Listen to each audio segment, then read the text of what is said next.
Some people say that poetry is the highest form of art. I know Yeats and Eliot will be spinning in their graves today, thinking to themselves, by God, I spend my life, we spend our lives dedicating ourselves to this craft, and then the X Factor comes along. So with that in mind, I thought may as well try and bring back poetry. I am quite a fan of poetry. So I've always thought it a good way of expressing oneself. So I've got 3 poems here. I wrote them all myself. And first one is about a subject that most of us are familiar with. It's about war. And if you look back in history, any kind of war, First World War, Second World War, Vietnam, and even former US President Bush's Middle Eastern adventures in Iraq and Afghanistan, you've got the same idea of children, kids about my age, being taken away from their families and sent off to fight for some sort of nationalist ideal. So here's the first poem. It's called The Greatest Boys. The boy looked up at the man and asked what the gun was for. The man with a smile leaned forward and spoke, "My son, you're going off to war." Fear knocks in his throat. He hugs his mother and says goodbye. "It's okay, Mom. I'll come home safe," said the boy, marching off to die. The other boys, rifles in hand, say nothing, just nod and smile, unsure of where they're going, but they'll get there in a while. The boys are not very old, scarcely men at all, but they were sent to fight, to shed blood, their passion, their call. They're never coming home. These are boys that cannot be saved. The screams, the bullets, bodies crumble, in bloodied boots they march to their graves. And the nameless boys fed the lies of squandered dreams, bravely trod across the valley, their lives in vain it seems. He was such a good boy, his dear old mother cried. The bitter rain, God's icy tears, mourned this young soldier belied. Their faces and names a mystery, these shadow heroes who gave their best. In shallow tombs amongst the stars, the greatest boys are laid to rest.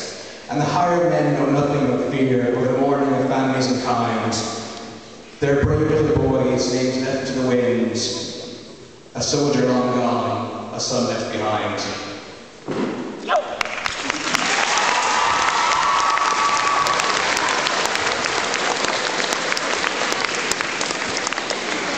This next one is called Sorrow. It's about somewhere I'm sure most, if not all of us, have been. That feeling of helplessness or melancholy thoughts that really shouldn't be thinking, but they're there anyway. The Phantom hits it. It's called Sorrow, so here we go.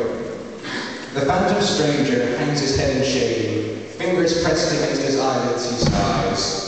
Who shall say to him, hello, or good day, or fill his day with cheerful lies?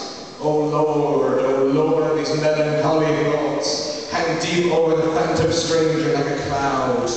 He looks to the sky rejects him. There is no reason to sin or cry or be proud of anything when the night comes to take him, and even the night shakes him when he sees the sorry lad that cannot see past the murk. There is naught to do but watch unless he please. To lie in the guilt of sorrow, sorry for days gone by that might have been better spent reading or casting dies. The phantom stranger, alone in his own world, puts his face in his hands and cries.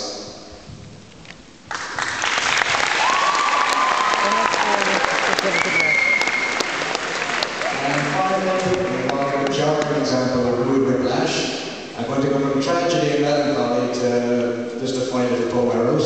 There's no pretentious meaning or anything behind it, it's just a silly poem, so I hope you enjoy it. It's called The Heron in the Tree. Don't try to make sense of it, I don't know what it means either. There's a tree in my back garden, it's just atop the hill. And whenever I'm feeling curious, then visit it I will. Inside this tree, you see, there lives a heron wise. He has a crooked golden beak and shiny silver eyes. This heron's not afraid to tell me things, but others would forbid it. I've come to him to seek advice ever since I was a kid. So one day I pine for knowledge, and I trudge up my backyard. The heron is there, but he's quite sad. He'd lost his Dixon's card.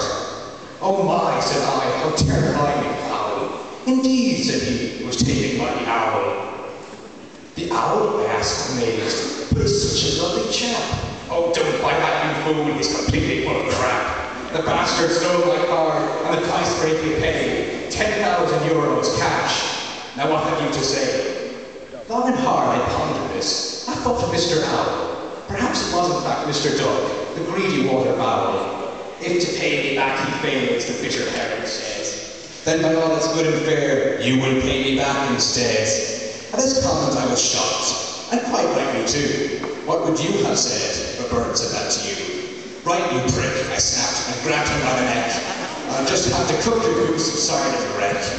In the tree in my back garden, the herald spoke to me, until I took him home and roasted his arse and had him for my tea.